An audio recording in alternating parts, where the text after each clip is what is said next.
Chapter को continue करते हैं। Hello alkane, hello alkane and hello arenes.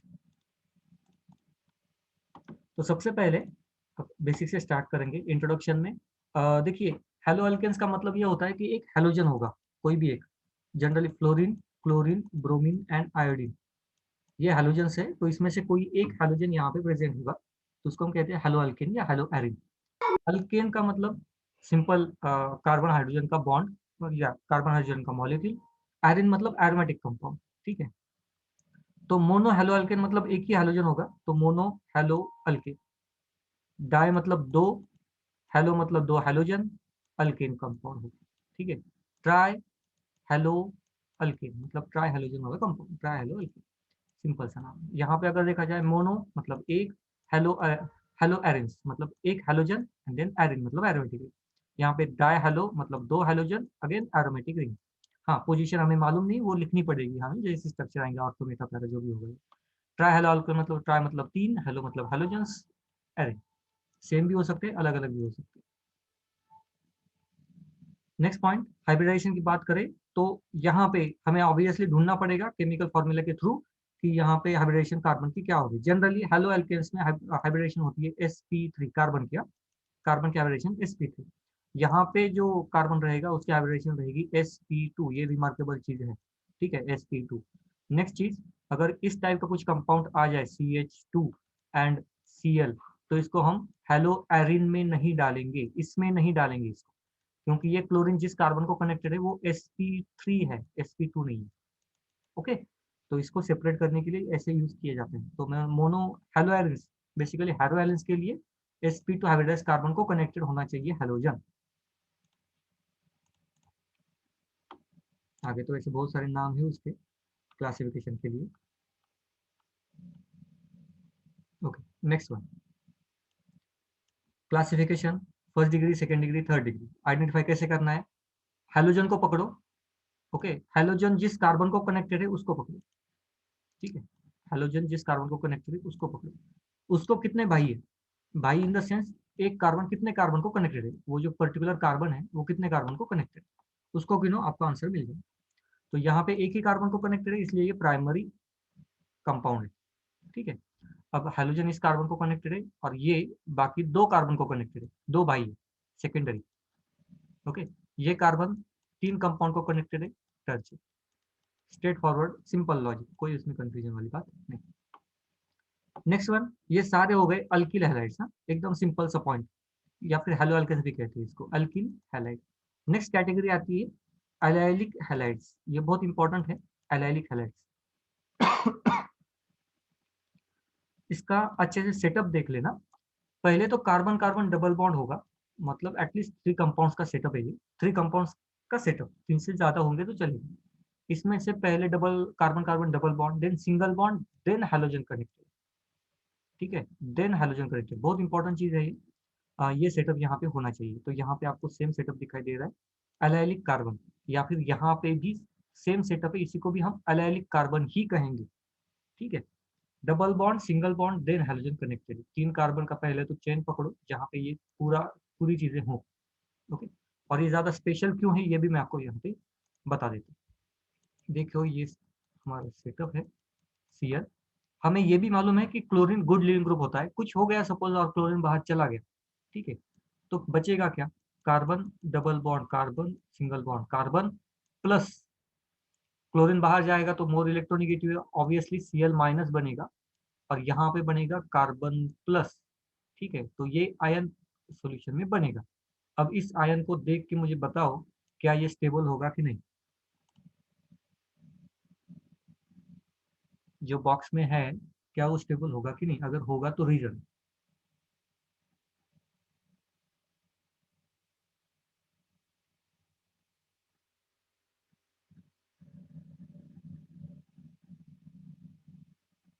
भूल गए, चैप्टर नंबर 1, कॉन्जुगेशन। यहाँ पे होता है कॉन्जुगेशन, जितना ज्यादा कॉन्जुगेशन उतनी ज्यादा स्टेबिलिटी। डबल बॉन्ड यहाँ से यहाँ शिफ्ट हो जाते हैं, पॉजिटिव चार्ज यहाँ से यहाँ जाएगा, ओके। तो यहाँ पे कॉन्जुगेशन है एंड कॉन्जुगेशन में स्टेबिलिटी, तो यहाँ पे स्टेबिलिटी इंक्रीज होगी, या ये स्टेबल आयन है। तो बेसिकली कहने का मतलब ये है कि जैसे ही ऐसे कंपाउंड आएंगे तो ये Cl- बहुत आराम से बाहर जा सकता है। ठीक है, Cl- आराम से बाहर जा सकता है, इस चीज को भूलना मत। ये चीजें, ये कंपाउंड इंपॉर्टेंट है पूरे रिएक्शन में। ठीक है, अभी भी कॉन्जुगेशन में प्रॉब्लम है तो फिर से मेरा रिकमेंडेशन वही है, जाके वीडियो एक बार तो दिखो। Next one, benzyl halides, benzene ring, benzyl halides या हेलो एरेंस नहीं है। बेंजाइल हैलाइड एक बेंजीन रिंग, उसके बाद CH2 and then halogen. Okay, ये भी इंपॉर्टेंट है। क्यों? क्योंकि जब भी हैलोजन बाहर जाएगा, अगेन X- यहाँ पे पॉजिटिव चार्ज, बेंजीन रिंग इस पॉजिटिव चार्ज को आराम से स्टेबलाइज कर सकती है, तो बहुत स्टेबल कंपाउंड होगा ये भी स्टेबल आयन बनाएगा। ठीक है, बहुत इंपॉर्टेंट है।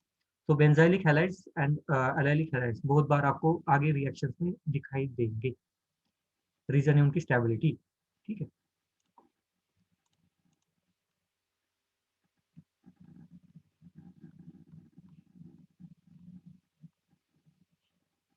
Next one, compounds containing sp2 and CX bond. तो हमने पहले देखा allylic, this one is vinylic halide. Vinylic halide में क्या होता है, क्लियर कट डबल बॉन्ड है and then X group connected है। अब यहाँ पे क्या होता है, अगर ये X बाहर चला भी गया तो ऐसे बनेगा कार्बन कार्बन डबल बॉन्ड, ये X- यहाँ पे पॉजिटिव चार्ज, तो ये स्टेबल नहीं है। ठीक है, ये स्टेबल नहीं है, ये एक पॉइंट। दूसरा, एराइलिक हैलाइड मतलब बेंजीन को डायरेक्ट हैलोजन, अब यहाँ पे भी ये हैलोजन बाहर नहीं जा सकता क्योंकि ये पॉजिटिव चार्ज, बेंजीन इस वाले चार्ज को स्टेबलाइज नहीं करता। जिनको भी अभी तक ये समझ ना आए देख लेना, ये इसको स्टेबलाइज नहीं कर पाता। बेंजीन पे पॉजिटिव चार्ज नहीं, ये स्टेबलाइज किसको करता है, बेंजीन के बाहर अगर CH2 कंपाउंड है और उस पर पॉजिटिव चार्ज या निगेटिव चार्ज या रेडिकल है, तो उसको बेंजीन स्टेबलाइज करेगा। ठीक है, उसके ऊपर अगर चार्ज होगा तो स्टेबलाइज नहीं कर सकता। तो ये कंपाउंड है ना, जनरल रिएक्शन में जाते ही नहीं, या ये कंपाउंड इतनी जल्दी रिएक्शन में जाएंगे नहीं। ओके, क्योंकि आगे जाके कोई स्टेबल कंपाउंड बनेगा नहीं। ओके, और एक बेसिक रूल है केमिस्ट्री का, देखो, रिएक्शन टू प्रोडक्ट कब कन्वर्ट होगा, जब प्रोडक्ट ज्यादा स्टेबल होगा। ठीक है, अगर वो ज्यादा स्टेबल है तो ही ये रिएक्शन परफॉर्म होगी, अगर ये स्टेबल नहीं है तो रिएक्शन क्यों होगी, नहीं होगी। ठीक है, अगर यहाँ पे ये बॉन्ड ब्रेक होने से स्टेबिलिटी नहीं बढ़ रही है तो क्यों बॉन्ड ब्रेक होगा, नहीं होगा इतनी जल्दी। राइट, ये बॉन्ड ब्रेक होने से स्टेबिलिटी नहीं मिल रही तो ये बॉन्ड जल्दी ब्रेक नहीं होगा। ये सारे हिंट्स मैं इसलिए बता रहा हूँ, आगे जाके जब रिएक्शंस करनी है तो आपको पता चले कि कहाँ पे अटैक करना करेक्ट रहेगा और कहाँ पे अटैक करना गलत। Next one, nomenclature. अब इसको तो वही तीन रूल हमारे। Okay, first rule, select the longest chain. Second, numbering. Third, नाम लिखना। तो लॉन्गेस्ट चेन कहीं पे भी कोई भी कंपाउंड ले लो, मैं डायरेक्टली यहाँ पे लास्ट वाला कंपाउंड देता है, सिलेक्ट द लॉन्गेस्ट चेन, ये लॉन्गेस्ट चेन सिलेक्ट की मैंने। अब एक चीज और है, लॉन्गेस्ट चेन सिलेक्ट करते टाइम जहाँ पे फंक्शनल ग्रुप है उसको लेना पड़ेगा, हाँ, उस कार्बन को, उस कार्बन को आप छोड़ दोगे ऐसा नहीं होगा। ठीक है, उसको लेना ही पड़ेगा। तो एक तो इसको कलेक्ट कर लिया, देन नंबरिंग देनी है हाइड्रोजन को, मतलब फंक्शनल ग्रुप को कब नंबर आना चाहिए यहाँ से नंबरिंग करनी पड़ेगी, 1 2 3। तो 2 2 डाईमिथाइल, 2 2 डाईमिथाइल। अच्छा, यहाँ पे प्रोपेन लिखा है उन्होंने, तो ठीक है, यहाँ पे फंक्शनल ग्रुप को पहले लिखा है, 1 क्लोरो 2 2 डाईमिथाइल प्रोपेन। अब देखो, यहाँ पे आपने एक चीज ऑब्जर्व की, अभी तक 12th की स्टडी में या नहीं की मुझे मालूम नहीं, फिर भी बता देता हूँ। हाँ, अगर कोई भी कुछ भी नहीं है कंपाउंड में, सिर्फ कार्बन और हाइड्रोजन का कंपाउंड है और वहां पे अगर कोई हेलोजन आ जाए तो हम हेलोजन को प्रेफरेंस देते हैं एज अ फंक्शनल ग्रुप। ठीक है, हेलोजन को प्रेफरेंस देते हैं एज अ फंक्शनल ग्रुप, लेकिन हेलोजन को एज अ फंक्शनल ग्रुप मानते नहीं है। मानते नहीं का मतलब ये है कि अगर कंपाउंड में दो फंक्शनल ग्रुप है, एक हेलोजन है और दूसरा हेलोजन को छोड़ के दूसरा कोई भी है, सपोज यहाँ पे OH है। ओके, तो प्रेफरेंस OH को दिया जाए। ठीक है, हेलोजन को फंक्शनल ग्रुप मानते ही नहीं। ठीक है, ये हायर स्टडी में आएगा आपको, और इसका आपको इफेक्ट कहाँ पे दिखेगा, तो देखो सारे फंक्शनल ग्रुप का जो नाम आता है ना, वो नाम नीचे पीछे आता है एकदम, प्रोपैनॉल, प्रोपैनल, प्रोपैनोन। ठीक है, सारे नाम आपको पीछे आएंगे, इसका नाम पहले आता है हेलो अल्केन होगा तो IUPAC। तो इसका रीजन ये है कि जो हेलोजेंस होते हैं उनको फंक्शनल ग्रुप, अभी 12th में तो एक्सपेक्टेड है कि आप उसको फंक्शनल ग्रुप मान के चलिएगा, लेकिन अगर प्रेफरेंस आए दो फंक्शनल ग्रुप तो इसको कम वेटेज देना। ठीक है, बाकी दूसरा कोई भी रहे इसको सबसे कम वेटेज हेलोजन। ओके, सो आगे बढ़ते हैं। नेक्स्ट अगर बॉन्ड डिटेल के बारे में बात करें सपोज, तो यहाँ से अब ये सारी चीजें हमें याद रखनी नहीं है, थोड़ी सी समझनी है कि क्या ये हो रहा है यहाँ पे, समझनी। देखो पहला पॉइंट, कार्बन और कोई हैलोजन का बॉन्ड, सपोज क्लोरीन का बॉन्ड, ये पोलर बॉन्ड होगा। क्लोरीन या जो भी हैलोजन है, सारे हैलोजन कार्बन से ज्यादा इलेक्ट्रोनिगेटिव है, तो यहाँ पे डेल्टा निगेटिव चार्ज, यहाँ पे डेल्टा पॉजिटिव चार्ज होगा ही होगा, तो चार्ज सेपरेशन यहाँ पे बाय डिफॉल्ट होता ही है। ठीक है, इस मॉलिक्यूल में चार्ज सेपरेशन बाय डिफॉल्ट। यहाँ पे अगर हम देखा जाए सारे कंपाउंड्स के बारे में, डायपोल मूवमेंट कुछ ना कुछ दिए है। ठीक है, अब top to bottom electronegativity decreases, मतलब ये बहुत ज्यादा इलेक्ट्रोनिगेटिव है, ये थोड़ा कम है, ये कम है, कम है। इसलिए यहाँ से जो डिफरेंस है ना, वो अब यहाँ पे सबसे ज्यादा डिफरेंस है, क्योंकि फ्लोरीन मोर इलेक्ट्रोनिगेटिव है ना, उसके बाद ये डिफरेंस कम होते जाता है। ठीक है, सिंपल सा पॉइंट है, मतलब लॉजिकल है। बॉन्ड लेंथ के बारे में बात करें, बॉन्ड लेंथ, फ्लोरीन छोटा है तो बॉन्ड लेंथ कम होगी, फ्लोरीन बड़ा है bond length increase, bond length increase, bond length increase. ठीक है, ये भी लॉजिकल चीज है, साइज पे डिपेंड करता है। ओके, साइज पे डिपेंड करता है। अब सबसे इंपॉर्टेंट चीज ये है कि सी एक्स बॉन्ड को ब्रेक करने के लिए लगने वाली एनर्जी। अब एनर्जी दो चीजों पे, दो नहीं मतलब एक जनरल बात करें तो बॉन्ड लेंथ पे ज्यादा डिपेंड रहती है, क्योंकि अगर बॉन्ड लेंथ बहुत बड़ा है तो उसको ब्रेक करने के लिए कम एनर्जी लगेगी, बॉन्ड लेंथ ज्यादा है तो एनर्जी कम लगेगी, बॉन्ड लेंथ कम है तो ब्रेक करने के लिए एनर्जी ज्यादा लगेगी। ठीक है, तो ये तो कुछ सिंपल ऑब्जर्वेशन थे। ये नंबर्स को, किसी नंबर को याद रखने की जरूरत नहीं है, सिर्फ थोड़ा सा आइडिया आपको आना चाहिए कि कौन सा बॉन्ड स्ट्रांग है, कौन सा बॉन्ड वीक है। तो सी एफ बॉन्ड स्ट्रांग है, बाकी सी आई बॉन्ड वीक है, अगर ब्रेक करने का ये आए तो। यहाँ पे ये सारी चीजें हैं, दो तीन पॉइंट्स जो हमने अभी देख ली। कोई भी कंसेप्ट समझ में नहीं आती तो बीच में पूछ लो। हाँ, नाउ अब सिंपल रिएक्शन है, बहुत आराम से काम करेंगे उस पर। ZnCl2 इससे पहले भी हुआ है कि ये रिड्यूसिंग एजेंट है, Zn बहुत बार रिडक्शन करता है, रिडक्शन मतलब एडिशन ऑफ हाइड्रोजन, ठीक है, या रिमूवल ऑफ ऑक्सीजन। ना यहाँ पे अगर हम चार्ज सेपरेशन की बात करें, फंक्शनल ग्रुप OH है, तो ऑक्सीजन पे delta negative charge, right hand side पे निगेटिव, लेफ्ट हैंड साइड पे डेल्टा पॉजिटिव। HCl ऑब्वियसली यहाँ पे जो ZnCl2 है, मीडियम जो रहेगा वो H2O रहेगा। ठीक है, बाय डिफॉल्ट आप सब जगह पे मीडियम H2O ले सकते हो बाय डिफॉल्ट। अगर वहां पे पर्टिकुलरली दिया है अल्कोहल तो नहीं लेना है, CCl4 दिया है तो CCl4 एक मीडियम रहता है। बेंजीन दिया है एरो के ऊपर, एरो के ऊपर में बात करें, बेंजीन दिया है तो समझ लेना कि वो मीडियम है, मतलब अल्कोहल नहीं, सॉरी वाटर नहीं वहां पे। ठीक है, अगर कुछ नहीं दिया है तो आप बाय डिफॉल्ट उसको वाटर कंसिडर कर सकते हो। Okay, so H+Cl-, obviously Cl- will attack on R group, ये हाइड्रोजन बाहर चले जाएंगे। ठीक है, ये स्ट्रेट फॉरवर्ड रिएक्शन है, लेकिन इतनी सीधी सीधी रिएक्शन होती नहीं है। अब उसका मैकेनिज्म पहले आपको मैं बता दूं कैसे होगा, ताकि आपको सीक्वेंस समझ में आए। ठीक है, अब यहाँ पे सबसे पहले कृष्णा, जो तुमने मैकेनिज्म लास्ट लेक्चर में मिस किया था, अब यहाँ पे देखो, कोई स्टेज ना समझ में आए तो पहले पूछ लेना। ठीक है,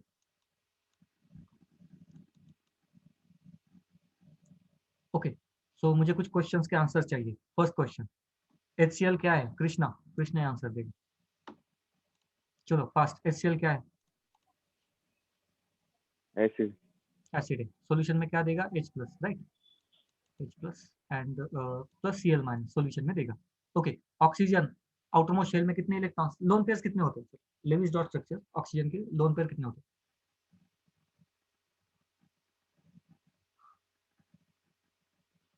ऑक्सीजन के आउटरमोस्ट शेल में कितने लोन पेयर होते हैं? कोई और बताएगा?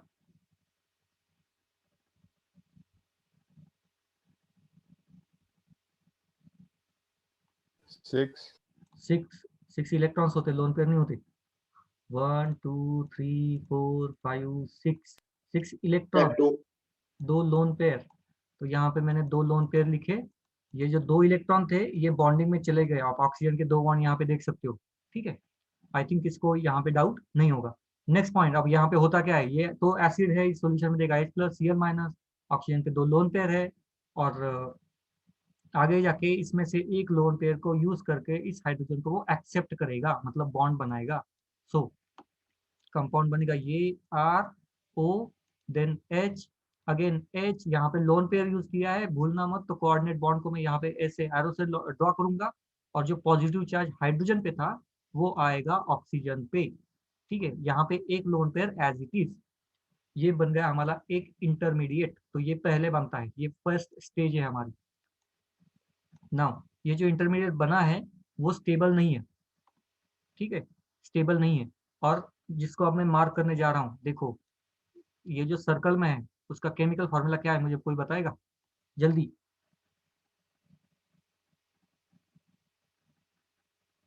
सिंपल है, दो हाइड्रोजन एक ऑक्सीजन, H2O है ना ये, ठीक है। तो ये जैसे ही बाहर जाएगा ये फॉर्म करेगा H2O, जो कि बहुत स्टेबल कंपाउंड है।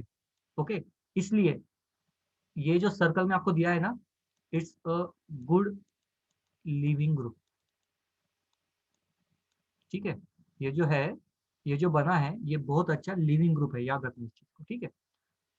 याद कर रखना, आपको ये बहुत बार दिखाई देगा इसके आगे। तो ऑक्सीजन ने हाइड्रोजन को एक्सेप्ट किया and gets converted to good leaving group. अब काम बचता है क्लोरीन का।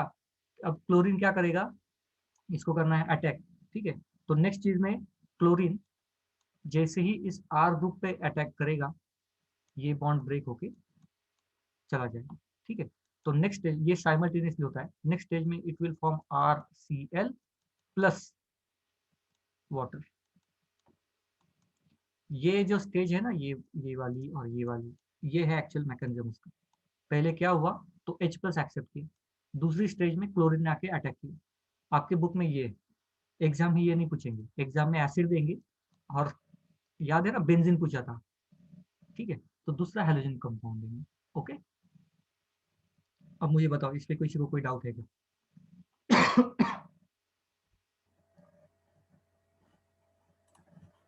मैकेनिज्म पे किसी को भी कोई भी डाउट है तो पूछ लो।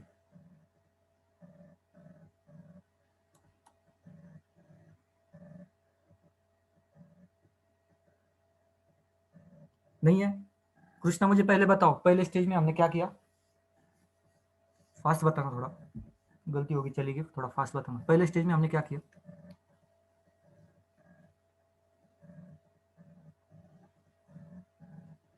कृष्णा माइक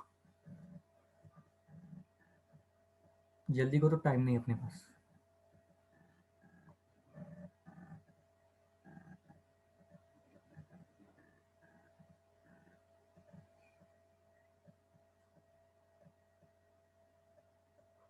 क्लास में कितना बोलते थे, अभी बोलती बंद। चलो, सीक्वेंस को याद रखना। OH पहले हाइड्रोजन को एक्सेप्ट करता है, ठीक है, एक इंटरमीडिएट कंपाउंड बनाएगा, एंड देन जो इंटरमीडिएट कंपाउंड बनता है ये वाला, जहाँ पे हमें सीधा सीधा वाटर दिखाई दे रहा है, which is good leaving group, ठीक है। एंड देन बाद में अटैक। तो ये सिंपल सी चीज़ है। नेक्स्ट, आगे मैकेनिज्म लिखने की जरूरत नहीं, यही से पता चलेगा। अगेन OH है, तो गुड लिविंग ग्रुप में कन्वर्ट करने के लिए यहाँ पे एसिड दिया है, मतलब H प्लस OH है ना, H प्लस ये इसके पास से लेगा इस बार, ठीक है। लेकिन अटैक जो Cl यहाँ से कर रहा था ना, अब यहाँ से ये नहीं करेगा अटैक, ये करेगा अटैक। क्लियर है? आई डोंट थिंक कि किसी को कोई डाउट होगा, अगर डाउट है तो पूछ लो। ओके, अगर कोई डाउट है तो पूछ लो। नेक्स्ट पॉइंट, यहाँ पे अगर हम अच्छा, ये तो बहुत इंटरेस्टिंग है, इसके लिए एक कंपाउंड याद ही रखना, उस चीज को दिखा देता हूँ मैं आपको। पहले प्रोडक्ट दिखा देता हूँ, और इसको आपको याद ही रखना है, रीजन भी बता देता हूँ। अब यहाँ पे आया फॉस्फोरस, जो कि इनऑर्गेनिक कंपाउंड है। इनऑर्गेनिक की थोड़ी सा लॉजिक यहाँ पे यूज करेंगे, सिंपल सा लॉजिक, ज्यादा कुछ उसमें टेंशन वाली बात नहीं है। फॉस्फोरस का ऑक्सीडेशन स्टेट अगर हम कैलकुलेट करें तो यहाँ पे -3 और यहाँ पे +3, तो ऑक्सीडेशन स्टेट +3। जब भी प्रोडक्ट बनेगा H3PO3 ही बनता है, ऑक्सीडेशन स्टेट +3। तो यहाँ पे तो रिएक्शन चेंज, मतलब ऑक्सीडेशन स्टेट चेंज होती नहीं है, ठीक है। चेंज क्या होता है, सिर्फ हाइड्रोजन जाता है और OH यहाँ पे चला आता है। एक चीज यहाँ पे जो याद रखनी जैसी है, PX3 हर बार X3PO3 ही बनाता है। ये इसके कॉम्प्लेक्स रिएक्शंस तो आगे आएंगे, कॉम्प्लेक्स रिएक्शंस, कंफ्यूज वहां पे नहीं होना, इसलिए मैं पहले बता रहा हूँ, इसको पहले से याद रखना, ठीक है। याद रखना PX3 को H3PO3 में ही कन्वर्ट होता है, ये ऑक्सीडेशन स्टेट चेंज नहीं होती, बेसिकली ऑक्सीडेशन स्टेट चेंज नहीं होती। यहाँ पे अगर हम बात करें फॉस्फोरस की, तो ऑक्सीडेशन स्टेट है +5, और यहाँ पे भी आप उसको कैलकुलेट कर लो तो ये 3 क्लोरीन -3 और ये -2, मतलब ऑक्सीडेशन स्टेट फिर से +5 ही है, तो यहाँ पे भी ऑक्सीडेशन स्टेट चेंज नहीं है। ठीक है, तो ये इंपॉर्टेंट चीज है ना। बाकी तो सिंपल सा पॉइंट है, हाइड्रोजन यहाँ पे जाएगा, OH यहाँ पे, सिंपल डिस्प्लेसमेंट भी रिएक्शन कह सकते हो आप उसको। हाँ, यहाँ पे सिर्फ एक जो है ना OH, मतलब एक ही मॉलिक्यूल के साथ ये रिएक्ट करेगा, ये 3 मॉलिक्यूल के साथ रिएक्ट करेगा, तो इतना एक बेसिक डिफरेंस है, बाकी कुछ बहुत बड़ा डिफरेंस नहीं है। ठीक है, ऑक्सीडेशन स्टेट भी सेम रहती है। Next point, red phosphorus in presence of X2। अब ये X2 कुछ भी हो सकता है, Br2 I2 इन दो में से, तो यहाँ पे प्रोडक्ट स्ट्रेट फॉरवर्ड, इसको हम कहते हैं halogenation reaction, addition of halogen. ठीक है, हैलोजिनेशन रिएक्शन है ये सारे, जहाँ पे हम हैलोजन को ऐड कर रहे हैं। तो reagent PCl3 PCl5 PX2 SOCl2 सारे हैलोजनेटिंग रिएजेंट हैं।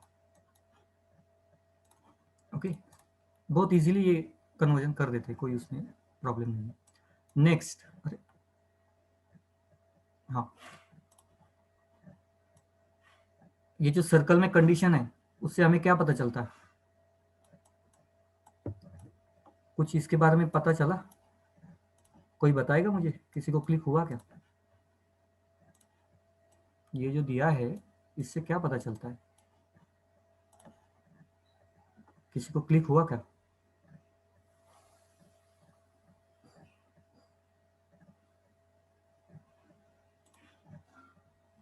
ये फ्री रेडिकल मैकेनिज्म है, यूवी लाइट या फिर हीट विथ Cl2, तो ये तो मुझे क्लियरली दिखाई दे रहा है कि ये फ्री रेडिकल मैकेनिज्म है। आई होप ये आपको समझ में आ रहा है।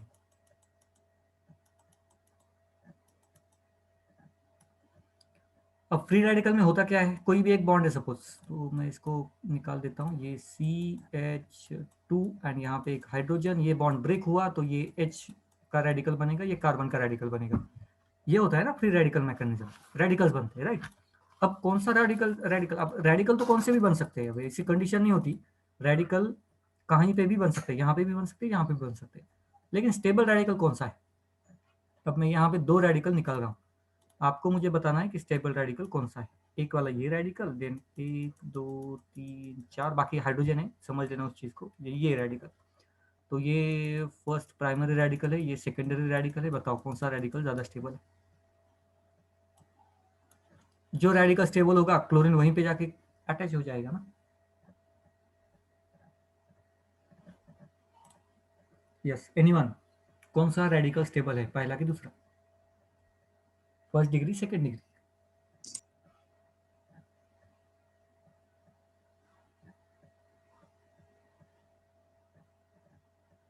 नहीं, किसी को नहीं आता। रेडिकल मतलब इलेक्ट्रॉन डिफिशियंसी, डिफिशियंसी मतलब इलेक्ट्रॉन कम है।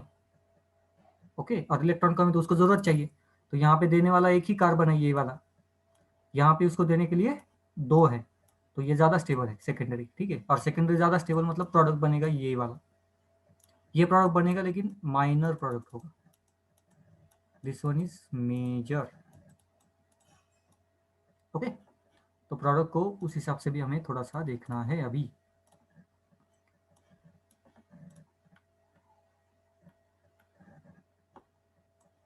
Next reaction from alkene, alkene मतलब carbon carbon at least 1 double bond होगा। ओके, और यहाँ पे हाइड्रोजन अगर ऐड करना है तो मार्कोनिकॉफ रूल को सिंपली ऐड कर दो, मतलब मार्कोनिकॉफ रूल क्या कहता है, negative part of reagent goes to that carbon which has less number of hydrogen atom. यहाँ पे तो अनसिमेट्रिकल है नहीं, लेकिन जहाँ पे भी होगा तो वहाँ पे आप उसको डाल सकते हो, अगर नहीं होगा तो कहीं पे भी डाल दो। ये सिंपल सी रिएक्शन है मार्कोनिकॉफ रूल की, हम आराम से यूज कर सकते हैं। देखो यहाँ पे मार्कोनिकॉफ रूल फॉलो कर ला किया होगा उसने, negative charge goes to that carbon which has less number of hydrogen, मिल गया मेजर। सिंपल सा मतलब रिएक्शन, सिंपल सी रिएक्शन, उसने हमने कुछ बड़ा नहीं किया है।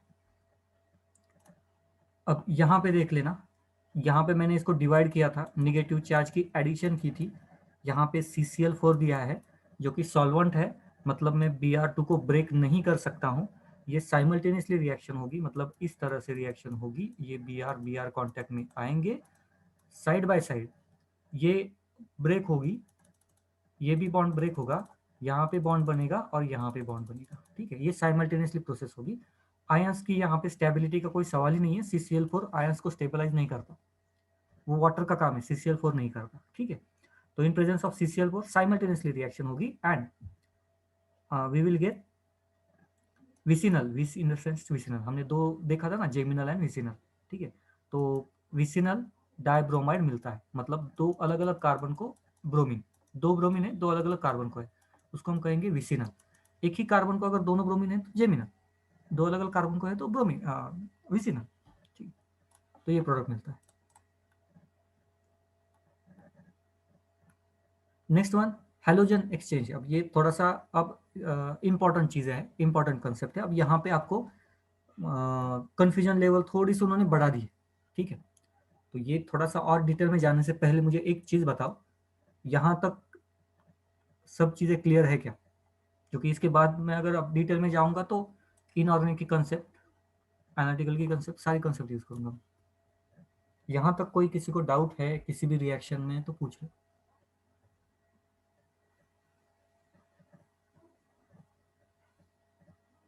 कोई भी ऐसी कंसेप्ट जो समझ में नहीं आई, जो भी है।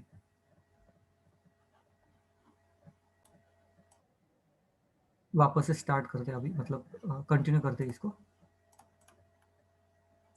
हेलोजन एक्सचेंज, तो देखो एकदम बेसिक से जाएंगे। रिएक्शन होती कब है? रिएक्शन में दो चीज़ें होती है, रिएक्टेंट, प्रोडक्ट। रिएक्शन होगी कब? जब प्रोडक्ट ज़्यादा स्टेबल होगा तो रिएक्शन होगी। हमें सिर्फ ये ढूंढना है कि प्रोडक्ट स्टेबल है कि नहीं, ओके। सिर्फ यही ढूंढना है कि प्रोडक्ट स्टेबल है कि नहीं। अब स्टेबल प्रोडक्ट कौन कौन से हो सकते हैं? वही लॉजिक, एक तो वहाँ पे वाटर बने, नहीं तो जो स्टेबल कंपाउंड है वो बने, CO2 बने, N2 बने, ये स्टेबल कंपाउंड है नेचर में, ये सारी चीज़ें हमें मालूम। इसके अलावा एक और कंपाउंड है या एक और चीज़ है जिसे जो अगर हमें दिखाई दे ज़्यादा तो ज़्यादा स्टेबल कंपाउंड कहेंगे उसको, वो है आयनिक कंपाउंड, ठीक है। सबसे ज़्यादा स्टेबल कंपाउंड होते हैं आयनिक कंपाउंड। अब आयनिक कंपाउंड बनते कैसे? नेचर में कोई भी बॉन्ड ये 100% आयनिक नहीं होता और 100% कोवैलेंट नहीं होता, ठीक है। वो परसेंटेज में होते हैं। अब ये हायर कंसेप्ट है, मैं पहले ही बता दूं, ये थोड़ी सी हायर कंसेप्ट है, तो आपको थोड़ा सा प्रॉब्लम आएगा कि अभी तक तो हमने पढ़ा कि आयनिक बॉन्ड होता है, कोवैलेंट बॉन्ड होता है, अभी आप बोल रहे हो कि 100% नहीं होता। तो पहले ये चीज़ों को समझो। आयनिक बॉन्ड बनता कैसे है? जब कोई एक मेटल, मैं इसका एग्जाम्पल NaCl का एग्जाम्पल लेता हूँ, यहाँ पे हमें मालूम है आयनिक बॉन्ड प्रेजेंट है। यहाँ पे ये एक मेटल है, ये नॉन मेटल है, ठीक है। इसकी इलेक्ट्रोनिगेटिविटी या ये चाहता है कि ये पॉजिटिव चार्ज में चला जाए, ओके। तो मैं अगर इलेक्ट्रोनिगेटिविटी का ग्राफ पे अगर बात करूं तो इसकी सोडियम की इलेक्ट्रोनिगेटिविटी बहुत कम होती है, बहुत कम, मतलब वो इलेक्ट्रॉन खींचता नहीं है, वो देने का ट्राई करता है। इलेक्ट्रोनिगेटिविटी मतलब खींचना इलेक्ट्रॉन, तो वो खींचता तो नहीं है। क्लोरीन बहुत ज्यादा खींचता है, ठीक है।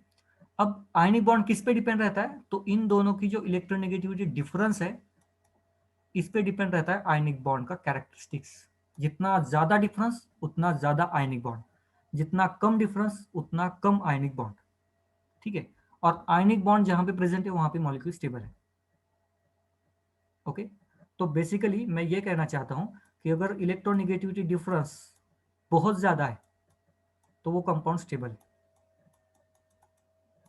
घुमा फिरा के मैं सिर्फ इतना कहना चाहता हूं कि इलेक्ट्रोनिगेटिविटी डिफरेंस बहुत ज्यादा है तो कंपाउंड बहुत ज्यादा स्टेबल है, ओके।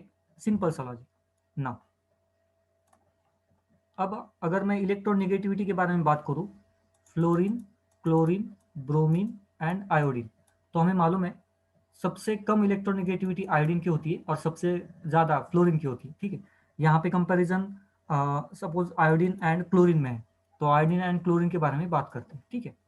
तो मैं अगर ग्राफ पे एक हाइपोथेटिकली में बात करूँ, क्लोरीन की इलेक्ट्रोनिगेटिविटी ज़्यादा है, ठीक है। इस केस में यहाँ पे होगी सपोज कुछ तो उसका नंबर होगा XYZ, आयोडीन की थोड़ी सी कम होगी उससे, ओके। यहाँ पे तो सोडियम है, सोडियम की तो इलेक्ट्रोनिगेटिविटी ऐसी ही कम रहती है। आपको नोट डाउन करना है इलेक्ट्रोनिगेटिविटी डिफरेंस कहाँ पे सबसे ज़्यादा है, ये वाला है आयोडीन, ये वाला है क्लोरीन। इलेक्ट्रोनिगेटिविटी डिफरेंस आयोडीन का इतना आएगा, वेर एज क्लोरीन का ऑब्वियसली ज़्यादा आएगा, सो इलेक्ट्रोनेगेटिविटी डिफरेंस ज़्यादा मतलब ionic bond strong, ionic bond strong मतलब स्टेबल ज़्यादा, और जो कंपाउंड ज़्यादा स्टेबल होता है वो कंपाउंड रिएक्शन में बनता है।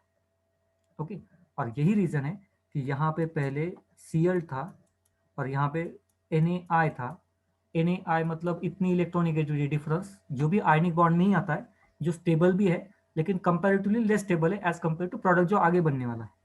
ओके, तो ये सोडियम आयोडीन के जगह पे क्लोरीन को प्रेफरेंस देगा बॉन्ड बनाने के लिए, क्योंकि ऑब्वियसली इलेक्ट्रॉनिक ज़्यादा तो स्टेबिलिटी ज़्यादा होती है, आयनिक कंपाउंड ज़्यादा होता है, तो सोडियम इसको छोड़ के इस क्लोरीन को खींच लेगा and it will form NaX, ionic compound ज़्यादा स्टेबल बनेगा। ठीक है, तो ये रीज़न है कि हैलोजन एक्सचेंज इस वजह से होता है। Is it clear to everybody?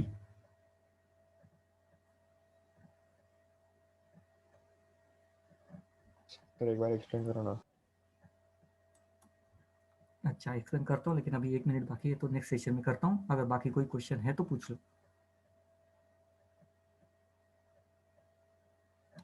किसी और को कोई क्वेश्चन है तो पूछ लीजिएगा।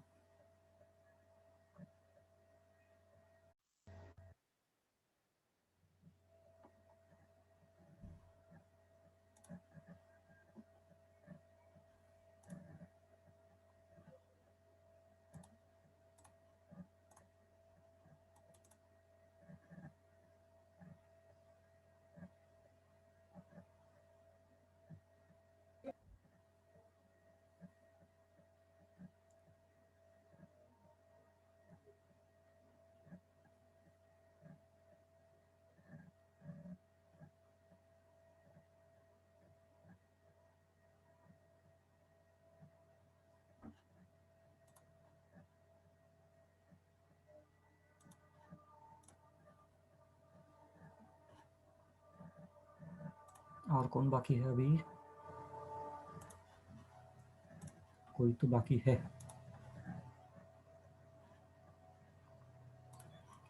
चलिए आगे बढ़ते हैं। अच्छा, आगे नहीं, ये इसको रिवाइज करना था। हाँ, सो देखिए, प्रोडक्ट में हर बार स्टेबल कंपाउंड बनता है और स्टेबिलिटी ढूंढने के लिए इलेक्ट्रोनेगेटिविटी डिफरेंस ज़्यादा चाहिए आयनिक कंपाउंड के लिए। ओके, और हमने सीक्वेंस देख लिया था ना कि fluorine, chlorine, bromine, iodine, electronegativity इसकी ज़्यादा है, इसकी कम है। ओके, तो मैं अगर उसको इसी स्केल में यहाँ पे लिखूँ तो फ्लोरीन की सपोज यहाँ पे होगी ये फ्लोरीन, ठीक है, then chlorine, then bromine and then iodine. Okay, और यहाँ पे सोडियम की तो बहुत कम है, सोडियम की। तो अब ये आयोडीन के साथ बॉन्ड बनाएगा तो इलेक्ट्रोनेगेटिविटी डिफरेंस इतनी ही है, ये इलेक्ट्रोनेगेटिविटी डिफरेंस जो कि बाकी के कंपैरिजन में कम है, तो स्टेबिलिटी कम होगी, मतलब आयनिक नेचर यहाँ पे कम होगा। Na में आयनिक नेचर कंपैरेटिवली कम होगा क्योंकि इलेक्ट्रोनेगेटिविटी डिफरेंस कम है। वेयरएज NaCl के बारे में बात करें तो डिफरेंस बहुत बड़ा है या बहुत ज़्यादा डिफरेंस है, और इलेक्ट्रोनेगेटिविटी डिफरेंस बहुत ज़्यादा मतलब स्ट्रॉन्ग आयनिक बॉन्ड, और स्ट्रॉन्ग आयनिक बॉन्ड का मतलब होता है ज़्यादा स्टेबिलिटी। ठीक है, ज़्यादा स्टेबिलिटी। अब ये जो चीज़ है ना, ये चीज़ हमें सिर्फ मेटल एंड नॉन मेटल के बारे में ही डिस्कस करनी है। जहाँ पे भी हैलोजन का ऐसे कंफ्यूजन आए कि प्रोडक्ट समझ में नहीं आ रहा है या रिएक्शन करे कि ना करे, ऐसे अगर क्वेश्चन आए तो हमें इसको देखना पड़ेगा कि इलेक्ट्रोनेगेटिविटी डिफरेंस कहाँ पे है, कहाँ पे नहीं। ठीक है, ये पहला पॉइंट। ना ये क्लियर हो गया कौशल? ये ओके अभी? हाँ सर। आगे बात करते हैं। Next reaction is shorts reaction. बहुत नेम रिएक्शन है, इंपॉर्टेंट है, और यहाँ पे इसके उल्टा होता है। रीजन भी मैं बता देता हूँ। यहाँ पे Br और Cl can be replaced by F using AgF और बाकी किसी से। तो यहाँ पे उल्टा क्यों कह रहा हूँ मैं? देखो, Ag की कुछ इलेक्ट्रोनेगेटिव, सपोज यहाँ पे Ag है, ठीक है, तो इस कंसेप्ट के हिसाब से AgF सबसे ज़्यादा स्टेबल होना चाहिए, इस कंसेप्ट के हिसाब से, इस वाले कंसेप्ट के हिसाब से। ठीक है, प्रॉब्लम क्या है यहाँ पे? Ag जो है वो ट्रांजिशन एलिमेंट है या ट्रांजिशन मेटल है। यहाँ पे था ये प्योर मेटल था। ओके, तो ये कंसेप्ट आप ट्रांजिशन एलिमेंट के लिए थोड़ा सा संभल के यूज कीजिएगा, ना यूज करें तो अच्छा है। एक पॉइंट। सेकंड, अब यहाँ पे ये फिर भी फ्लोरीन को छोड़ के ब्रोमीन के पास क्यों जाता है या बॉन्ड क्यों बनाता है, उसका रीजन है Ag में होते हैं एम्प्टी डी ऑर्बिटल्स, ब्रोमीन में भी होते हैं डी ऑर्बिटल्स जिसके ऑब्वियसली इलेक्ट्रॉन्स जो उसको कहीं ना कहीं तो रखने हैं, तो वो मोस्ट प्रोबेबली Ag में रख सकता है थोड़ी देर के लिए।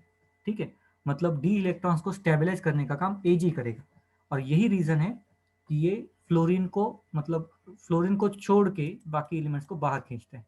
और ये बहुत रेयर केस में होता है, रेयर इन द सेंस ये बहुत स्ट्रेट फॉरवर्ड कंसेप्ट नहीं है। जो यहाँ पे ये शॉर्ट रिएक्शन है ना, ये स्ट्रेट फॉरवर्ड नहीं है। ठीक है, ये कैसा स्ट्रेट फॉरवर्ड था, आयनिक डिफरेंस फाइंड आउट करो, जहाँ पे डिफरेंस ज़्यादा वो कंपाउंड बनेगा। यहाँ पे वैसे नहीं है, यहाँ पे आयनिक डिफरेंस की जगह पे बाकी के कंसेप्ट ने इंटरफेयर किया है। ठीक है, और दूसरा लॉजिक ये है कि फ्लोरीन को अंदर डालना बहुत ईजी है।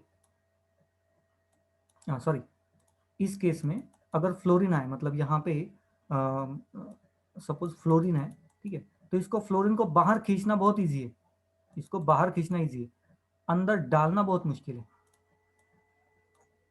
ओके, तो ये अंदर डालने का काम ये करता है, जो कि ऑब्वियसली मुश्किल इसलिए है क्योंकि फ्लोरीन आयनिक कंपाउंड बनाता है ना, फ्लोरीन मोर इलेक्ट्रोनेगेटिव है, तो आयनिक कंपाउंड बनाता है, इसको छोड़ के इसके पास जाएगा ये थोड़ा सा मुश्किल है।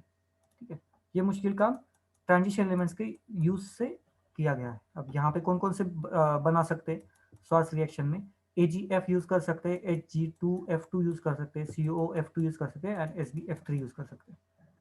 ठीक है, तो ये सारी चीजें यहाँ पे।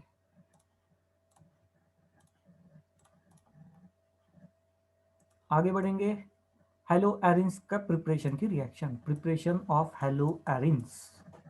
Next, from hydrocarbons by electrophilic substitution reaction.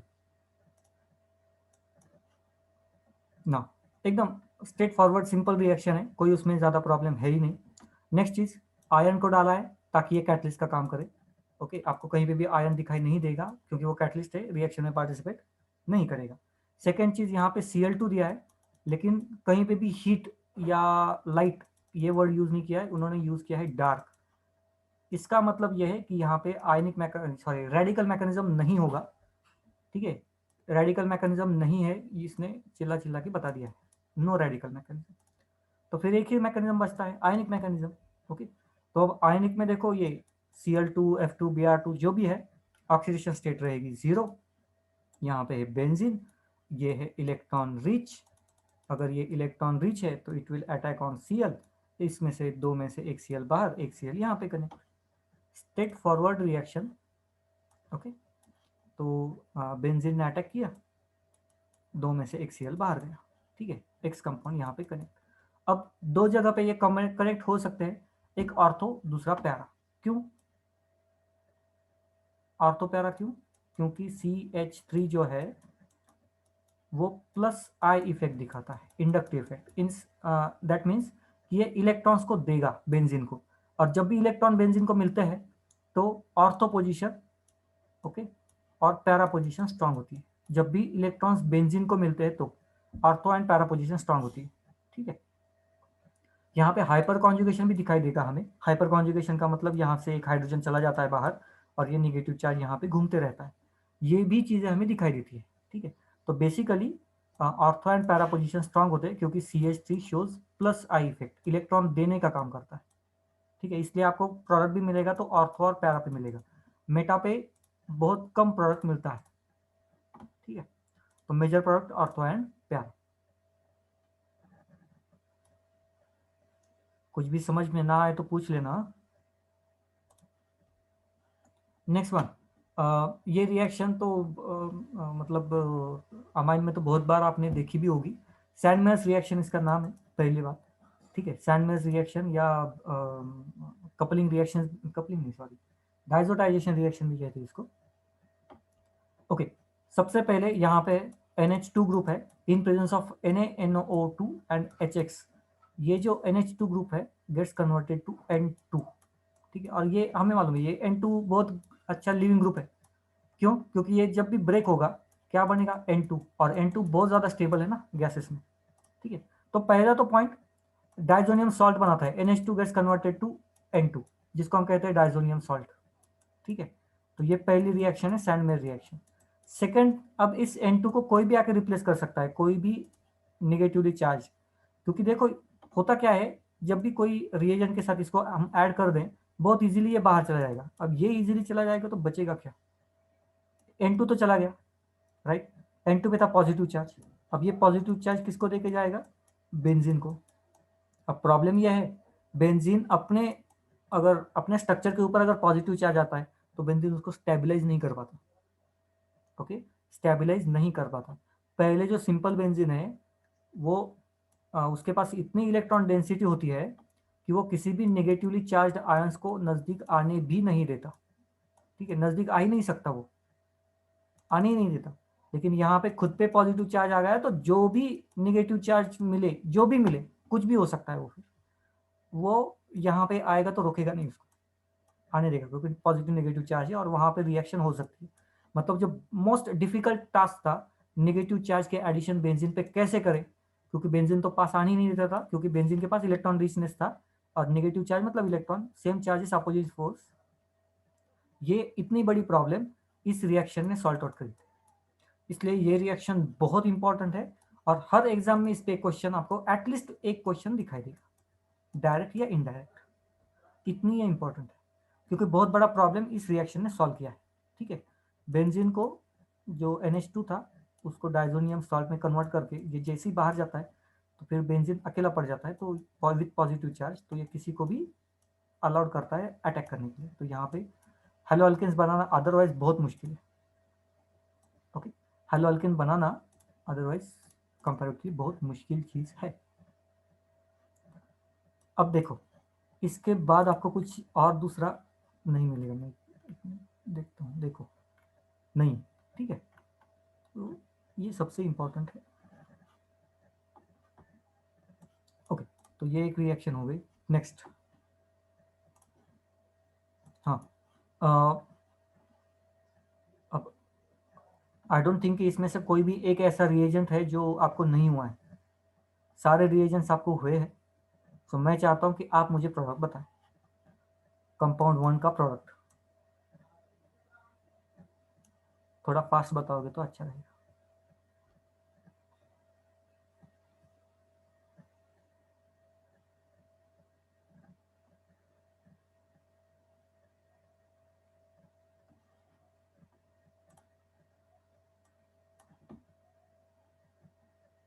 SOCl2,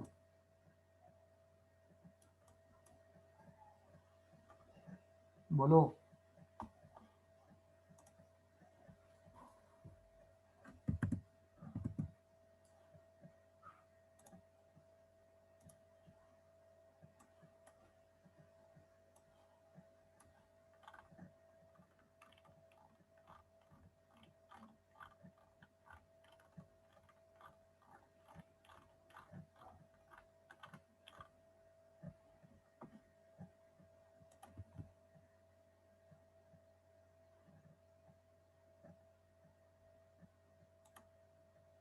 नहीं,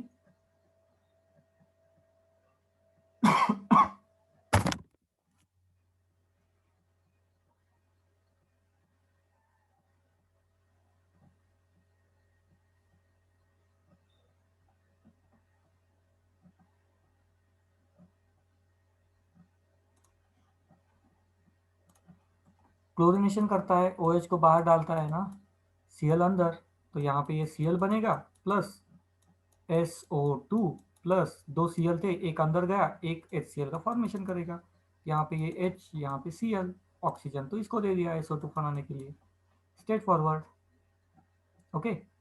नेक्स्ट, HCl रिएक्शन कौन से OH के साथ करेगा, कंपाउंड ये OH नंबर 1 के OH नंबर 2,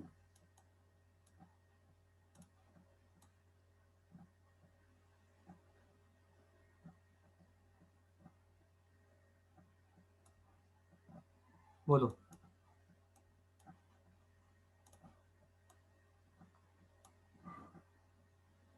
सर ClOH के पास जाके बनाएगा और वो H2O निकल जाएगा बाहर।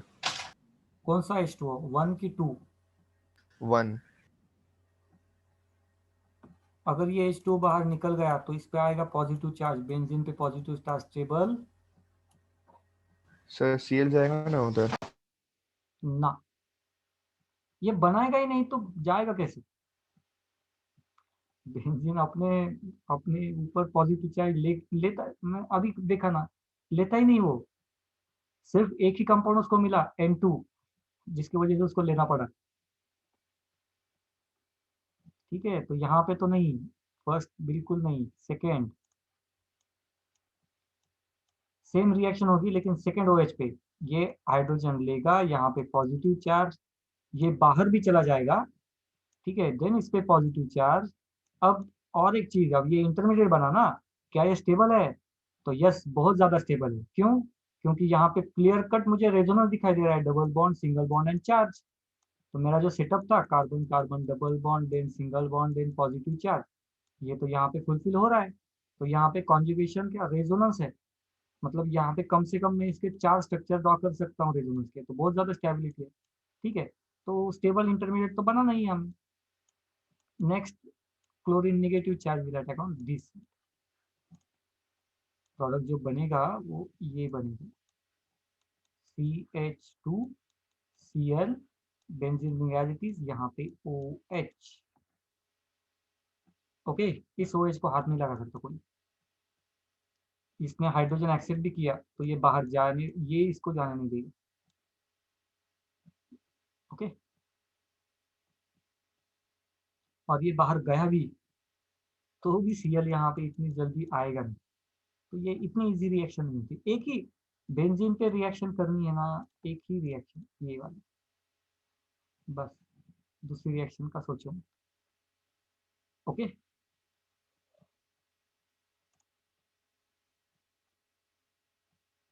आगे कंटिन्यू करते हैं। Next one, iodine less electronegative, bromine ज्यादा इलेक्ट्रोनेगेटिव, तो यहाँ पे रिप्लेसमेंट रिएक्शन होगी, 2 कार्बन के बाद आयोडीन आएगा प्लस NaBr, क्योंकि NaBr में Br more electronegative than iodine, तो यहाँ पे अभी जो मैंने आपको कंसेप्ट रिवाइज की थी वो कंसेप्ट यहाँ पे भी आराम से एप्लीकेबल होगी।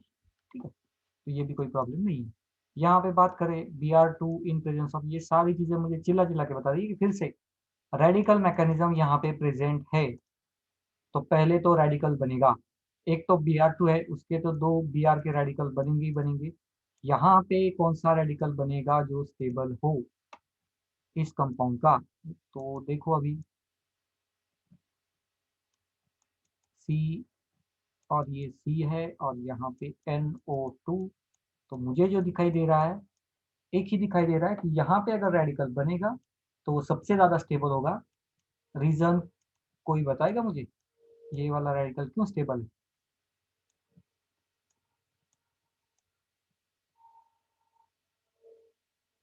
यस एनीवन, ये रेडिकल स्टेबल क्यों है?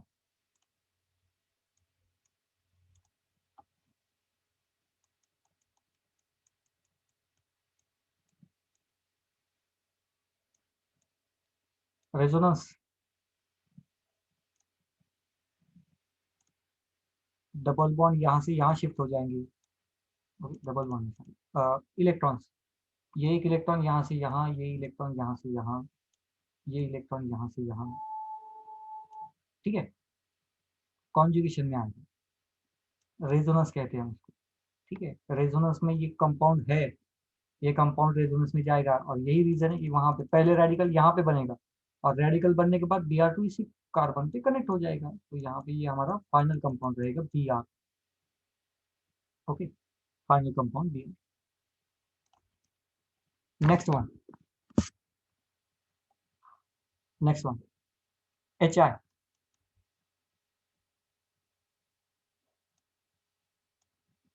देखो अभी सिंपल रूल यूज करना है, मार्कोनिकॉफ रूल। यहाँ पे CH3 है, बताओ नेगेटिव चार्ज कहाँ पे लगाओ, कार्बन नंबर 1 पे कि कार्बन नंबर 2 पे? आयोडीन कहाँ पे लगाओ? आयोडीन कहाँ पे कनेक्ट करो, कार्बन नंबर 1 कि carbon number 2?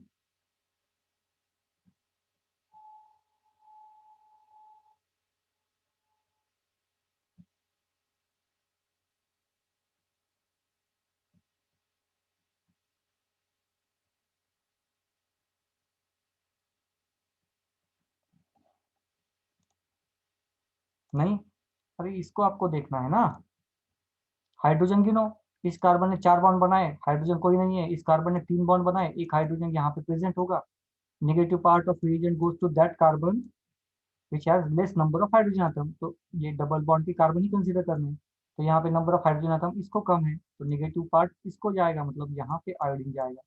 Markovnikov rule, simple सा point. Okay, Markovnikov rule.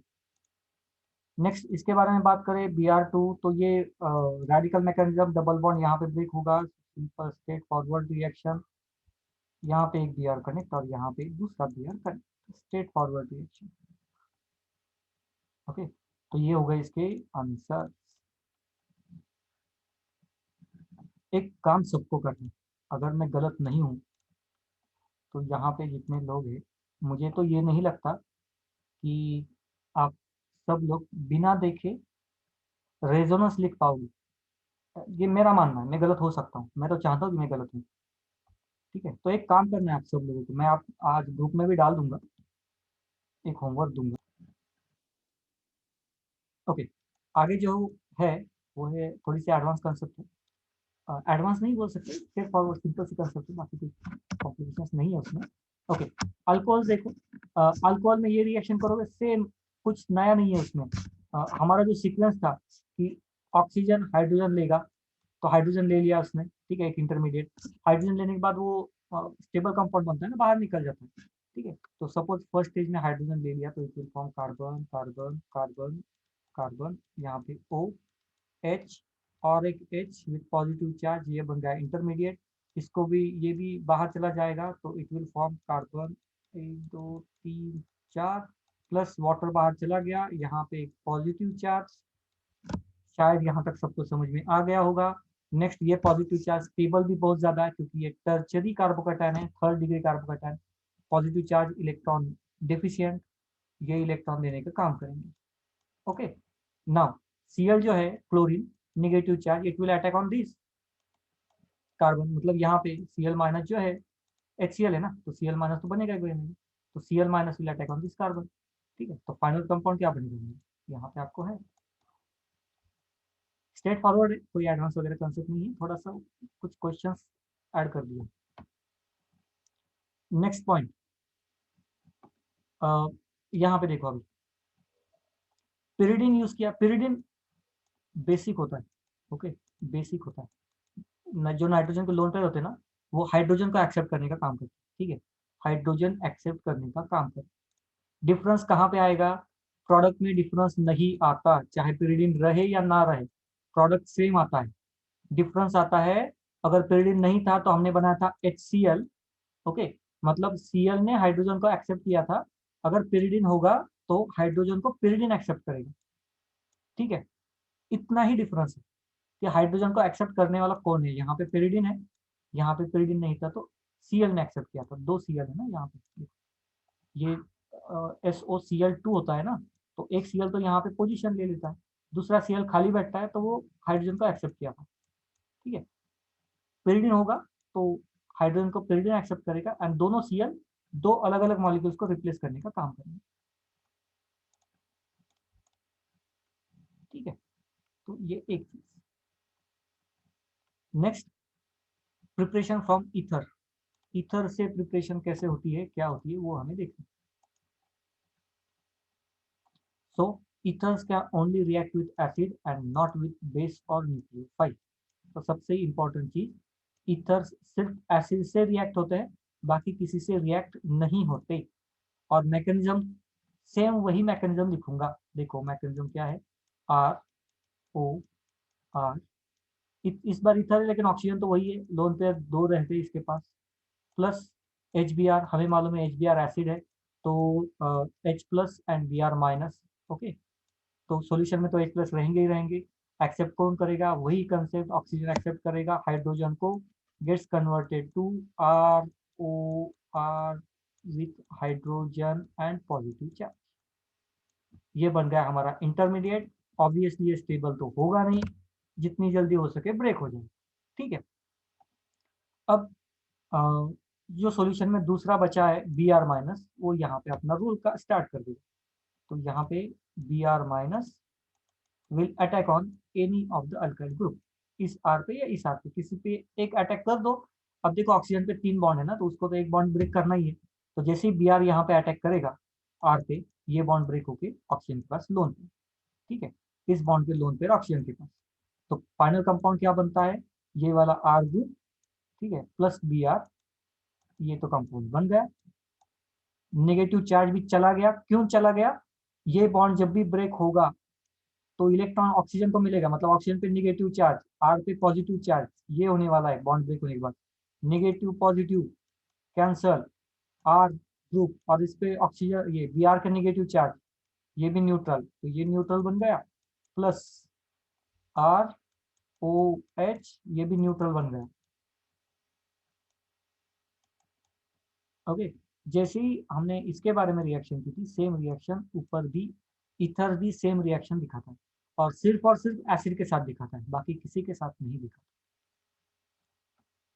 Mechanism में आपको समझ में आ गया होगा क्यों एसिड के साथ, क्योंकि हाइड्रोजन जब तक वो ऑक्सीजन हाइड्रोजन एक्सेप्ट नहीं करता आगे बढ़ेगा ही नहीं, और बेस के पास हाइड्रोजन होता नहीं। न्यूक्लियोफाइल एसिड की तरह रिएक्ट करते नहीं, वो तो बेस की तरह रिएक्ट करते हैं। तो ये सारे रीजन है कि ये एसिड के साथ ही रिएक्ट करेगा। क्लियर है कि मुश्किल लग रहा है?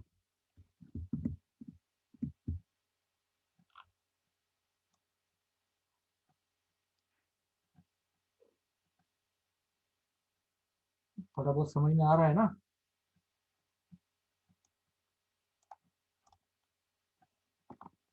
देखो, सेम जो मैंने मैकेनिज्म बताया ना, वही मैकेनिज्म, ठीक है, सेम मैकेनिज्म।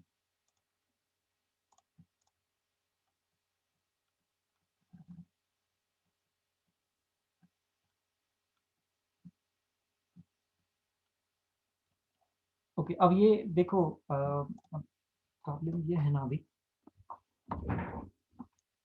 एक के बाद एक रिएक्शन तो मैं बहुत ले लूंगा, कोई उसमें मुझे तो प्रॉब्लम नहीं है, बिल्कुल प्रॉब्लम नहीं है, चाहे तो मैं और 1 घंटा भी ले सकता हूँ। नेक्स्ट पॉइंट, आगे कंटिन्यू करते हैं। एक नेम रिएक्शन है, हैंस-डिकर नेम रिएक्शन भी कहते हैं उसको। So reaction quite simple reaction. देखो पहला पॉइंट, पहले तो जो चीजें आपको ऑब्जर्व करनी है उसको देखो, बाकी तो रिएक्शन को, मैकेनिज्म को छोड़ दो। मैकेनिज्म को पहला तो मारो गोली। यहाँ पे देखो क्या क्या है। एक है ऑक्सीडेशन स्टेट 0 वाले कंपाउंड। सेकंड, यहाँ पे हीटिंग करी, हीटिंग, तो मोस्ट प्रोबेबली यहाँ पे रेडिकल मैकेनिज्म के चांसेस, ठीक है, रेडिकल। CCl4 है, वाटर नहीं है, वाटर नहीं है, CCl4 है, इसका मतलब आयंस सॉल्यूशन में बनेंगे नहीं, और बनेंगे तो वो स्टेबल होंगे नहीं। ओके, मतलब कोई आयंस को बना के आप उसको छोड़ नहीं सकते हो सॉल्यूशन में, आयंस बना के आप छोड़ नहीं सकते उसको, क्योंकि CCl4 है, वाटर नहीं है। ये ऑब्जर्वेशन देखो सिर्फ, oxidation state 0, radical mechanism, no water, मतलब आयंस बन के आप छोड़ नहीं सकते। रेडिकल मैकेनिज्म है तो रेडिकल तो आप बना ही सकते हो, किसी भी मीडियम में बना ही सकते हो रेडिकल। क्लोरीन ब्रोमीन हर रोज चाहेंगे कि ऑक्सीडेशन स्टेट 0 से -1 में जाए, और देगा कौन उसको, इलेक्ट्रॉन्स। तो इलेक्ट्रॉन देने के लिए सिर्फ और सिर्फ एक ही कंपाउंड यहाँ पे प्रेजेंट है, Ag, ठीक है। तो दूसरा कोई कंपाउंड तो दिखाई नहीं देता फिलहाल के लिए। एक पॉइंट, अब हम धीरे धीरे बात करेंगे कैसे बनेगा, क्या बनेगा, ये सारी चीजें देखेंगे अभी ना।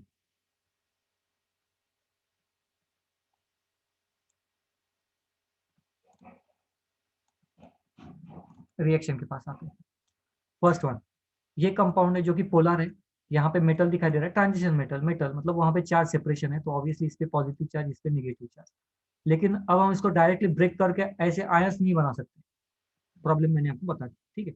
यहाँ पे भी सिर्फ थोड़ा सा अलग लिखा है, डायरेक्टली आयंस नहीं बना है, थोड़ा सा अलग लिखा है, ओके, ताकि समझ में आए क्या होगा। नाउ ये रिएक्शन साइमल्टेनियसली परफॉर्म होगी, ये जो पार्ट है ना साइमल्टेनियसली होगा। Br2 है, oxidation state 0, okay. Oxidation state 0 होने के बाद ये करता क्या है, negative charge will attack on bromine, ठीक है, तो एक ब्रोमीन को एक्सेप्ट कर लेगा, एंड दूसरा यहाँ पे एजी को एक्सेप्ट कर लेगा, मतलब ये एजी बी आर का फॉर्मेशन, एक पॉइंट एजी बी आर या एजी सी, ये पहली रिएक्शन। अभी तक देखो रेडिकल स्टार्ट हुआ नहीं है, हमने रेडिकल को अभी स्टार्ट नहीं किया, ठीक है। और यहाँ पे जो कंपाउंड बना वो बना R C double bond O, O and B R. तो यहाँ पे सबसे बड़ी प्रॉब्लम जो मुझे है वो इस बॉन्ड के बारे में। क्यों? क्योंकि ऑक्सीजन भी इलेक्ट्रोनेगेटिव, ब्रोमीन भी इलेक्ट्रोनेगेटिव, तो मुझे नहीं लगता इलेक्ट्रोनेगेटिव स्पेसीज में जो बॉन्ड है वो ज्यादा स्ट्रांग होगा। ओके, ये थोड़ा भी कुछ हो गया तो ये बॉन्ड आराम से ब्रेक हो जाएगा, और थोड़ा भी कुछ मतलब सिर्फ हिटिंग भी दे दी तो रेडिकल मैकेनिज्म यहाँ पे इनिशिएट हो जाता है। ओके, और होगा ही होगा क्योंकि वो बॉन्ड ज्यादा स्टेबल है ही नहीं। तो ये एक तो पहला पॉइंट शायद आप लोगों को समझ में आ गया होगा कि एक्चुअली यहाँ पे होगा क्या। ये एक मैकेनिज्म है। देखो मैकेनिज्म तो दो तीन तरह से आप लिख सकते हो, कोई इसमें बहुत बड़ी इशू नहीं है, ठीक है। दो तीन तरीके से आप मैकेनिज्म लिख सकते हो। तो ये तो एक चीज हो गई, यहाँ पे ये बॉन्ड ब्रेक हो जाएगा हिटिंग के बाद। जैसे ही बॉन्ड ब्रेक होगा रेडिकल मैकेनिज्म, अब रेडिकल में ये रेडिकल जो बन रहा है ज्यादा तो स्टेबल है नहीं। ओके, तो ये जो बी आर बाहर चला गया, देन ऑक्सीजन एक इलेक्ट्रॉन ये वाला, ये बॉन्ड ब्रेक होके यहाँ से एक इलेक्ट्रॉन ये क्या बनेगा CO2 जो कि स्टेबल गैस है, प्लस आर का रेडिकल, और ये रेडिकल और ये बी आर माइनस दोनों मिलके आर बी आर फॉर्म करेंगे। ठीक है, तो हमें प्रोडक्ट तो यहीं पे मिल गया आर बी आर या आर सी एल जो भी है, plus A G B R या A ji C L plus CO2। इसी स्टेज में हमें प्रोडक्ट मिल गया। बाकी का तो देखने की बात ही नहीं, मतलब बाकी तो दिमाग लगाने की बात ही नहीं है। ओके, बाकी क्या है, ये जो बाकी आपको दिखाई दे रहा है ना, अगर आर इस बी आर के साथ प्रोडक्ट नहीं बनाएगा तो क्या करेगा, तो आर दूसरे बी आर के साथ प्रोडक्ट बनेगा, जो दूसरा मॉलिक्यूल रहेगा ना सेम मॉलिक्यूल ये वाला इंटरमीडिएट, तो इसके साथ कंबाइन करेगा और ये सारी चीजें बाकी की मतलब रिएक्शन कंटिन्यू होगी। तो चेन कंटिन्यूएशन रिएक्शन जो है ना वहाँ पे यहाँ पे एक्सप्लेन किए आगे।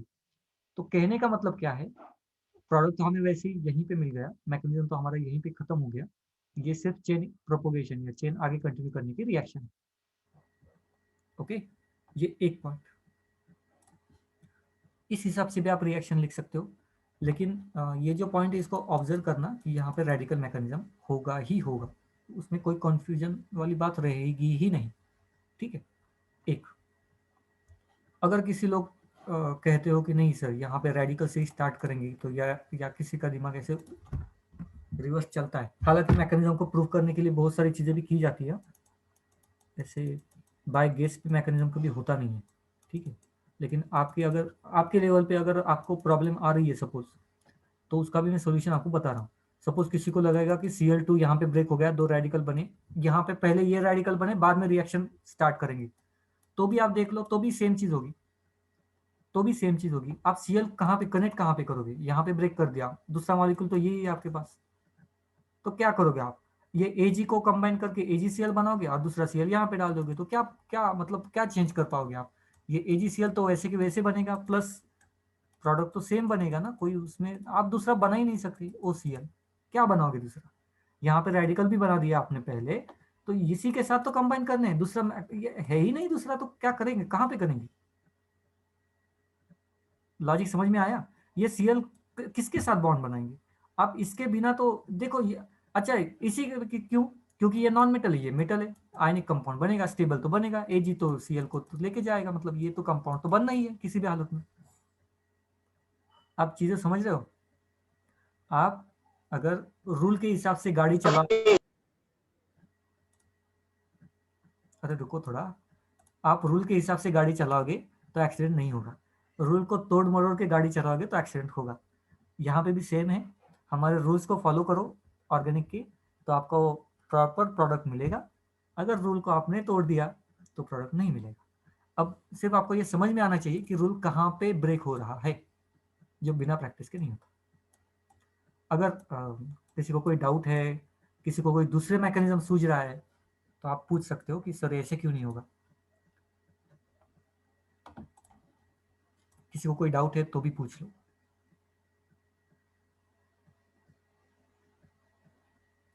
किसी को कोई डाउट है तो पूछ लीजिएगा।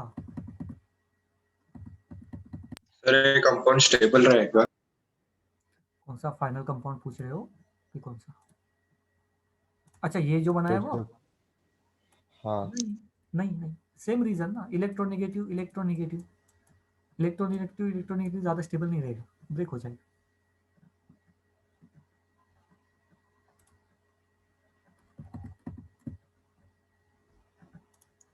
स्टेबिलिटी के चांसेस ना के बराबर है, मतलब इंटरमीडिएट बन रहा है, बाकी कुछ नहीं हो रहा, सिर्फ इंटरमीडिएट बन रहा है।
ओके, सो बताओ अभी कोई डाउट है पूरे मैकेनिज्म में या कोई प्रोडक्ट में?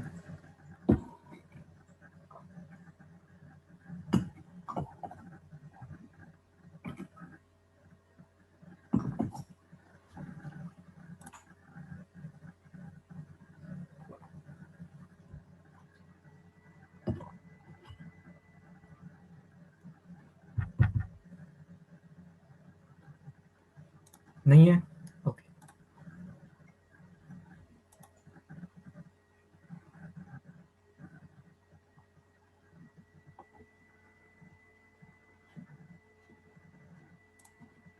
ये जो रिएक्शन है इंपॉर्टेंट है। क्यों? मोस्ट ऑफ द केसेस में हम डबल बॉन्ड को ब्रेक करके यहाँ पे Cl डाल देते हैं। हाई टेम्परेचर में वो ऐसे होता नहीं। At high temperature, allylic substitution takes place instead of normal addition to double bond due to formation of Cl। मतलब दो मैकेनिज्म यहाँ पे प्रॉब्लम में आ गए। देखो कैसे, एक तो हमें लगता है कि यहाँ पे Cl बॉन्ड है ना, ये ब्रेक हो जाएगा, यहाँ पे कनेक्ट, यहाँ पे कनेक्ट। प्रॉब्लम ये नहीं है, रीजन को पहले देखो और डिसाइड करो हमें कौन से मैकेनिज्म के पास जाना चाहिए। टेम्परेचर ज़्यादा दिया है, मतलब यहाँ पे बनेगा Cl का रेडिकल। ओके, Cl रेडिकल, और जब भी Cl रेडिकल बनेगा, कहाँ पे कनेक्ट हो सकता है Cl का रेडिकल? CH3, ये इसको मैं सिंपली लिख दूं, जैसे ही Cl रेडिकल कांटेक्ट में आएगा, ये बॉन्ड ब्रेक करने से बेहतर, देखो ये बॉन्ड ब्रेक कर सकता है, नो इशू, बॉन्ड ब्रेक कर सकता है, लेकिन उससे क्या मिलेगा? बॉन्ड ब्रेक करके यहाँ पे एक Cl और यहाँ पे एक Cl, उससे भी एक ज्यादा ऑफर है ना अपने पास। बॉन्ड को एज इट इज रखो, यहाँ पे जो 3 हाइड्रोजन थे ना, उसमें से एक हाइड्रोजन को लेके क्लोरीन बाहर चला जाएगा, क्योंकि ये स्टेबल कंपाउंड है, हमें मालूम है HCl बहुत अच्छा स्टेबल कंपाउंड है, तो इसका कोई लॉस नहीं है इसमें। इसका क्या फायदा है इसमें? इसका फायदा क्या है?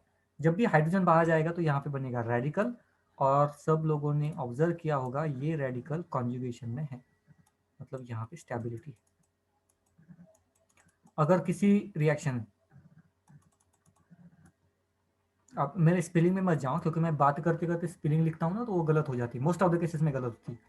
ओके, सो होता क्या है ना, ये जो रेडिकल है, ये रेडिकल कॉन्जुगेशन के बेसिस पे स्टेबल है। ठीक है, कॉन्जुगेशन यहाँ पे डबल बॉन्ड यहाँ पे शिफ्ट होगा, रेडिकल यहाँ पे चला जाएगा। ठीक है, अगर आपको प्रॉपरली इसको लिखना है अगर मुझे, तो यहाँ पे एक रेडिकल, यहाँ पे दो बॉन्ड, सॉरी एक बॉन्ड, दो इलेक्ट्रॉन, एक इलेक्ट्रॉन यहाँ पे, एक इलेक्ट्रॉन यहाँ पे, तो रेडिकल कॉन्जुगेशन में जाएगा, स्टेबल होगा। अगर स्टेबल प्रोडक्ट बन रहा है, स्टेबिलिटी इंक्रीज हो रही है, तो वही मैकेनिज्म के थ्रू हम जाएंगे। ठीक है, डबल बॉन्ड ब्रेक होता है और सिंगल बॉन्ड बनता है, इसका मतलब स्टेबिलिटी इंक्रीज होती है, ऐसी कोई बात नहीं। यहाँ पे अभी तक हमने कभी भी ऐसे नहीं देखा कि carbon carbon single bond is more stable then carbon carbon double bond, ये कोई लॉजिक नहीं है ना। हाँ, रेडिकल है, कॉन्जुगेशन है, तो वो स्टेबिलिटी ज़्यादा है, ठीक है। तो इसको हमें इस मैकेनिज्म को फॉलो करना है या प्रेफरेंस देना है ओवर द डबल बॉन्ड का ब्रेक करना और वहाँ पे क्लोरीन की एडिशन करना, ठीक है, हाई टेम्परेचर पे, क्योंकि radical mechanism most preferential mechanism है, ठीक है। Radical mechanism most preferential mechanism. तो आई होप ये रिएक्शन और यहाँ पे प्रोडक्ट क्यों ये नहीं बना ये भी सबको समझ में आ गया होगा। ओके, मैं फिर से बता देता हूँ कि वीडियोस वगैरह देखिएगा, रिवाइज कीजिएगा, फास्ट फॉरवर्ड कीजिए, जितना फास्ट करना है करिए, देखिएगा ज़रूर। ये भी सेम चीज़ होती है, ये भी यहाँ पे समझ में आता है, आगे नहीं आता। अगर मैं एग्जाम में यही क्वेश्चन डालूँ ना तो प्रॉब्लम आती है। ओके, ये बाकी का और कुछ रिएक्शंस है तो उसका मैकेनिज्म वगैरह के साथ लेंगे, उसमें इतनी जल्दबाजी में नहीं लेंगे। अब मुझे बताओ, आज जो भी कुछ हुआ, किसी को कोई डाउट है तो पूछ लो, या फिर जो कुछ टफ कंसेप्ट लगी बता दो, जो भी कोई टफ कंसेप्ट लगी बता दो, उस पर फोकस करूँगा, या कुछ पॉइंट समझ में नहीं आया तो बता दो, उस पर बात करेंगे। नहीं तो आज के लिए रुकेंगे, कल कंटिन्यू करना। तो अगर कुछ डाउट वगैरह है तो पूछना।